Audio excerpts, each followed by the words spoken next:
Today I'll be sharing a story.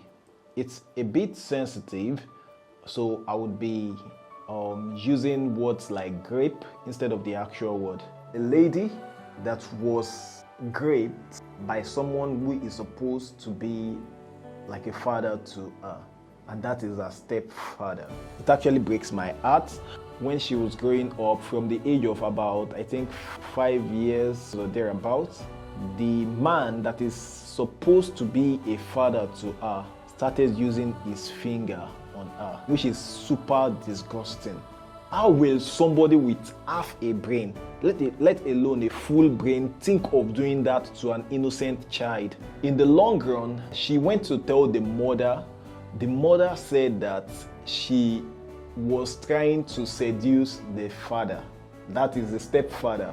How dare you accuse a 7 years old, 5 years old girl of seducing a man that is in about maybe his 50s? What has the society turned into? She told this woman, and this woman didn't believe her. Mothers need to do better, but the stepfather didn't do well at all. And my stand on this is that that man shouldn't go unpunished. She said that the man is still alive. She was traumatized for years, and now I understand better why some ladies think every man is an animal. There are too many terrible men out there who can't control the tail between their legs. That is why sometimes when I watch videos on YouTube or on TikTok and I see some girls speak, they've met this unfortunate man that has actually given them such a terrible experience of the entire male gender. This man could be their father, this man could be a guy they dated, this guy could be an uncle, a neighbor. So parents, we need to protect our children. It is very important that in the few cases where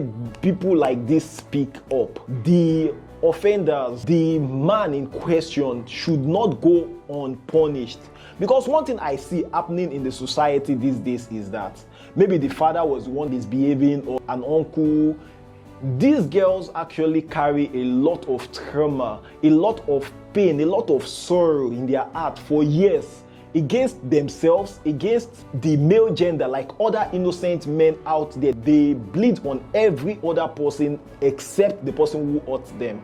So these girls are really hurt because they think that they can't speak up against the person. Most times the person in question is always too powerful or somewhat too manipulative. For example, a lady was talking about how she was raped, and when she went to report to her mom, that the neighbor will call her that he wants to send her on an errand, and then she would go and meet the neighbor and he would essay her. And at some point the girl said, oh, she's not running errands for this man or beast anymore. He went to report to the girl's mom, and the girl's mom said she must run errands for him. How barbaric. Like, mothers need to protect their children. So I saw a video online of a girl that was being touched in a terrible way by another person that came to live with them. So the mother was actually shouting on the girl. The girl is trying to talk to you, trying to tell you what happened.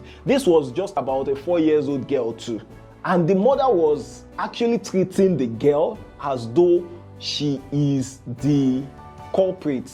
The girl is a victim in the situation, but the mother was shouting at her, which shouldn't be. And that is why many girls have a lot of difficulty talking to their parents. Like, when the father becomes a beast, like, the next place they want to seek recourse is the mother. That's why sometimes you see some of these girls that are doing olosho. This is not a justification for maybe like all these prostitute girls and all that. If some of them tell you their story and things they passed through, things they experienced, you would sympathize with them rather than judging them. Although I would encourage that they heal. Like the lady I started sharing her story, she talked about how she was able to heal. It was a very difficult process for her. A lot of persons intervened, and she was able to heal of her trauma. Because one thing these barbaric men do to these girls is that not only do they hurt them, they make these girls continue to hurt almost forever. And healing is almost impossible for most of them. Thank God for House of Fatima that she was able to heal. She said she forgive her mother and she forgive the man, Jesus. So when I was watching the video, I was wishing that it would get to a point where she should disclose the identity of the man. Those kind of people should not be covered. And I think why I'm speaking up this way is if the real criminals are not held culpable for their actions, everybody becomes treated as that beast. And that is what has happened in the mind of many ladies, because there are a lot of beasts out there. May God help us.